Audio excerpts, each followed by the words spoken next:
بسم اللہ الرحمن الرحیم۔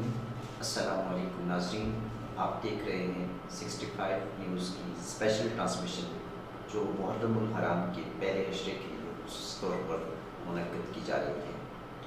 سامعین کرام، آپ کے سامنے امام علی مقام اور بالخصوص ثانیہ کربلا کے حوالے سے ایک پروگرام پیش کیا جا رہا ہے جس پروگرام کا نام ہے پیغام کربلا۔ سامعین، کربلا ایک ایسی داستان ہے جو نہ صرف المناک ہے بلکہ حق و صداقت کے درمیان ایک ایسی لکیر کھینچ دیتی ہے جس کی وجہ سے فرق واضح ہو جاتا ہے۔ جناب ڈاکٹر اقبال نے کہا تھا کہ انسان کو بیدار تو ہو لینے دو، ہر قوم پکارے گی ہمارے حسین، یعنی حضور نبی کریم علیہ السلام جس پیغام کو لے کر دشت دشت پھرے تھے اور آپ علیہ السلام نے اسلام کے جس پرچم تلے مسلمانوں کو جمع کیا تھا، جب اسی اسلام پر مشکل وقت آیا تو حضور نبی کریم علیہ السلام کے پیارے نواسے نے نہ صرف یہ کہ اس گلشن کی اپنے خون سے آبیاری کی بلکہ رہتی دنیا تک سبھی کو یہ پیغام دے دیا کہ اسلام کے دامن میں بس دو ہی تو چیزیں ہیں، ایک ضرب ید اللہ، ایک سجدہ شبیری۔ سامعین کرام، جب ہم امام علی مقام کے کردار کی بات کرتے ہیں، آپ کے فضائل اور مناقب کی بات کرتے ہیں، تو بلا شبہ قرآن حدیث میں ہمیں بے شمار ایسی احادیث نظر آتی ہیں جو اس جانب اشارہ کرتی ہیں۔ قرآن حکیم میں ایک بڑی خوبصورت آیہ مبارکہ ہے جو اس جانب اشارہ کرتی ہے۔ حضور نبی کریم علیہ السلام پر نازل ہونے والی اس کتاب میں اللہ رب العزت نے ارشاد فرمایا، الیوم اکملت لکم دینکم واتممت علیکم نعمتی ورضیت لکم الاسلام دینا۔ کہ لوگوں یاد رکھو کہ اللہ رب العزت نے آج کے دن تمہارے اوپر دین کو مکمل کر دیا، اور جس دین کو تمہارے لیے اللہ رب العزت نے پسند کیا وہ کون سا دین ہے؟ اسلام ہے۔ اور پھر اسی کی تعبیر اور تشریح کرتے ہوئے مفسرین نے کہا کہ حضور نبی کریم علیہ السلام کا ارشاد نور ہے۔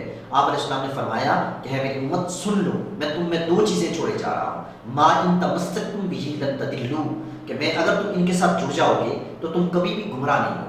یا رسول اللہ علیہ السلام، وہ دو چیزیں کیا ہیں؟ تو آپ نے فرمایا کتاب اللہ وعطرتی، کہ ایک کتاب اللہ ہے یعنی قرآن مجید فرقان حمید ہے، اور دوسرا جو ہے وہ کیا ہے؟ آپ علیہ السلام کی عطرت ہے۔ سامعین کرام، خواجہ معین الدین چشتی اجمیری اس عطرت کی جو ہے تفسیر اور تعبیر یا تعبیر بہت خوبصورت انداز میں کی تھی۔ آپ کہتے ہیں کہ شاہ است حسین، بادشاہ است حسین، دین است حسین، دین پناہ است حسین، سرداد نداد کیداد در دست یزید حقہ کے بنا لا الہ است حسین۔ گویا جو دین مکمل ہوا تھا حضور نبی کریم علیہ السلام کے اوپر، جب اسی کے اوپر شب خون مارنے والے یزید کی شکل میں لوگ آ گئے، ایسے لوگ آ گئے جو دینی حمیت کو، جو دینی غیرت کو، جو احکام الہی کو پس پشت ڈالنے والے تھے، توڑنے والے تھے، تو ان کے راستے میں اگر پل باندھنے کے لیے کوئی سامنے آیا تو وہ امام علی مقام کی ذات بابرکات تھی۔ امام حسین علیہ السلام کا وہ جرأت مندانہ کردار تھا جس کی وجہ سے نہ صرف آپ نے خود کو بلکہ اپنے کنبے قبیلے کو جو ہے اللہ رب العزت کے حضور پیش کر دیا، اور ایسی شہادت آپ نے پائی جس پر نہ صرف شہادت ناز ہے بلکہ رہتی دنیا تک اگر کوئی یہ کہتا ہے کہ عظیم ترین شہادت یا وہ شہادت جس کا چرچا پہلے سے ہو چکا تھا اس کو پڑھنا چاہے، اس کو دیکھنا چاہے، تو وہ امام علی مقام امام حسین علیہ السلام کی شہادت کی بات کرتا ہے، یعنی معرکہ کرب و بلا کی بات کرتا ہے، یعنی میدان کربلا میں ان کٹے ہوئے سروں کی بات کرتا ہے جو کٹنے کے بعد بھی کیا کہہ رہے ہیں، جب نیزے پہ ان کو چڑھایا جاتا ہے تو تب بھی وہ ایک ہی بات کرتے ہیں۔ وہ بات کیا تھی؟ وہ بات یہ تھی کہ الہی ہم تو یہ چاہتے تھے کہ تیری رضا کے لیے نہ صرف خود کو پیش کیا جائے بلکہ یہ ایک جان تو کیا ایسی ہزاروں جانیں ہوتی تو تیرے حضور ہم اسے بار بار پیش کرتے رہتے۔ سامعین کرام، 65 نیوز جو ہے اسپیشل یہ پروگرام آپ کے لیے ترتیب دے رہا ہے، جس پروگرام کا عنوان کیا ہے؟ پیغام کربلا۔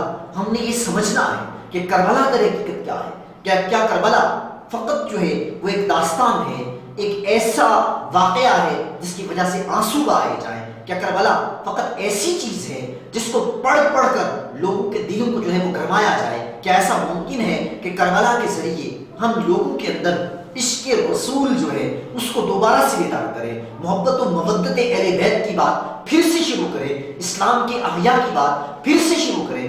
اس اعتبار سے ہم یہ دیکھنا چاہتے ہیں کہ کربلا کیا ہے، کربلا کیا داستان ہے؟ کربلا دستور حیات ہے؟ کربلا کیا فقط ایک بات ہے؟ یا کیا کربلا ہمیں یہ پیغام دینا چاہتا ہے کہ جب بھی کبھی ضمیر کے سودے کی بات ہو ڈٹ جاؤ تم حسین کے انکار کی طرح؟ اگر ہم کربلا کو سمجھنا چاہتے ہیں تو کربلا در حقیقت اس طرف اشارہ ہے کہ حق کیا ہے، باطل کیا ہے۔ کربلا اس بات کا پیغام ہے کہ لوگوں سمجھ جاؤ، جب بھی کبھی تم نے انسانیت کو دیکھنا ہے تو تمہیں کربلا یاد آ جائے گا۔ گرامی قدر سامعین، وفا شیاری کی بات ہو، حق و صداقت کی بات ہو، سامعین کرام اللہ رب العزت سے کیے ہوئے وعدے کی ایفا کی بات ہو، اسلام کی آبیاری کی بات ہو، محبت رسول علیہ السلام جو ہے اس کو دوبارہ سے زندہ کرنے کی بات ہو، تو ہر صورت میں ہمیں ایک ہی چیز نظر آتی ہے، ایک ہی کردار نظر آتا ہے، اور وہ کردار کن لوگوں کا ہے؟ وہ ان لوگوں کا کردار ہے جنہوں نے کربلا کی صورت میں ہمارے سامنے ہمیشہ ہمیشہ کے لیے ایک ایسا خط کھینچ کر رکھ دیا جو خط یہ بتاتا ہے کہ باطل کیا ہے۔ بسا اوقات یہ بھی ہوتا ہے کہ باطل حق کے لبادے میں لپٹ کر سامنے آتا ہے۔ کردار حسینی نے یہ واضح کر دیا کہ چاہے کسی بھی شکل میں باطل تمہارے سامنے آ جائے، اگر تمہیں کوئی معیار حق کا دیکھنا ہے، اگر تم یہ چاہتے ہو کہ کسوٹی کیا ہے کہ ہم حق کو پرکھیں، حق کو سمجھیں، تو وہ کسوٹی یہ ہے کہ امام علی مقام کے کردار کو اپنے شب و روز میں بسا لو، اور یوں بساؤ کہ جس طرح امام علی مقام کے ایک غلام مظاہر ابن حبیب نے بسایا تھا، اور یوں بساؤ جس طرح حر نے جو ہے اپنے اندر کردار حسینی کو بسایا تھا۔